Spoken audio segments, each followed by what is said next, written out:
Good morning every student, welcome back to my YouTube channel study NCERT. Last जो हमने आपको 8 point पे पढ़ाया था वो था हमारा क्या, एमीन था। हम उसे एक बार देख लेते हैं एमीन के बारे में कि जो आपने पढ़ा था। तो हमारा एमीन में क्या था, ये पॉइंट आप देख सकते हैं इसमें। 1 सेकेंड। एमीन, तो एमीन में आपको मैंने बताया था एमीन क्या होता है। NH2 कैसे निकाला था, नाइट्रोजन की वैलेंसी 7, 2 5 वैलेंसी 3 आ गई तो बॉन्ड भी 3 होने चाहिए, ठीक है।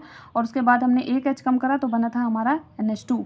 और उसमें IUPAC का जो सफिक्स आएगा वो क्या आएगा, आपको ई हटाकर यहाँ एमीन जोड़ना है, एल्केन एमीन आएगा। Got it. चलिए अब हम इसी से कनेक्टेड एक और फॉर्मूला पढ़ते हैं। अब हमारा है एमाइड।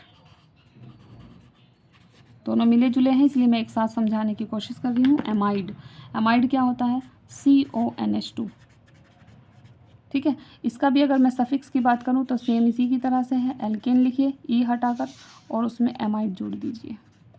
नो डिफरेंस, सिर्फ N का और किसका फ़र्क है यहाँ पर, D का। N का और D का डिफरेंस है, ध्यान से देखिएगा।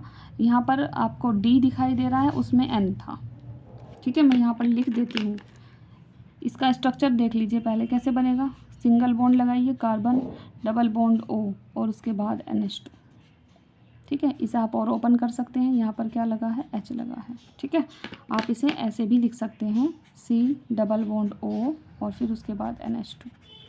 ये आपका क्या है, एमाइड है। लेकिन अगर आपको सिंगल सिर्फ NH2 दिखाई देता है, सिर्फ ये, तो तब आप क्या कहेंगे, तब आपका क्या बनेगा, ये एमीन बनेगा, ठीक है। समझ में आया। और इसका सफिक्स हमने आपको बताया था क्या करना है, एल्केन और उसके बाद क्या जोड़ना है, एमीन जोड़ना है। तो आप कंफ्यूज नहीं होंगे कि एमीन और एमाइड में क्या फ़र्क है।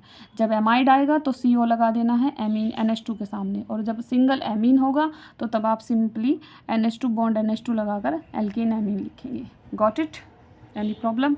चलिए मिलते हैं नेक्स्ट क्लास में। Thank you so much. Practice करिएगा, इन फॉर्मूला को लिख कर देखिएगा, तभी आपको अच्छे से समझ में आएगा। इसीलिए मैं अलग अलग फॉर्मूले के लिए अलग अलग वीडियो बना रही हूँ। दैट इज़ शॉर्ट वीडियो है, लेकिन आपको अच्छे से समझना है। कोशिश करनी है कि हर एक फॉर्मूला और उसकी स्ट्रक्चर, उसका सफिक्स आपको याद रहे, ताकि आगे आपको रिएक्शन में या चैप्टर में जो पॉइंट्स आएंगे इनसे रिलेटेड उन्हें समझने में कोई प्रॉब्लम ना हो। Got it. Thank you so much. See you in the next class.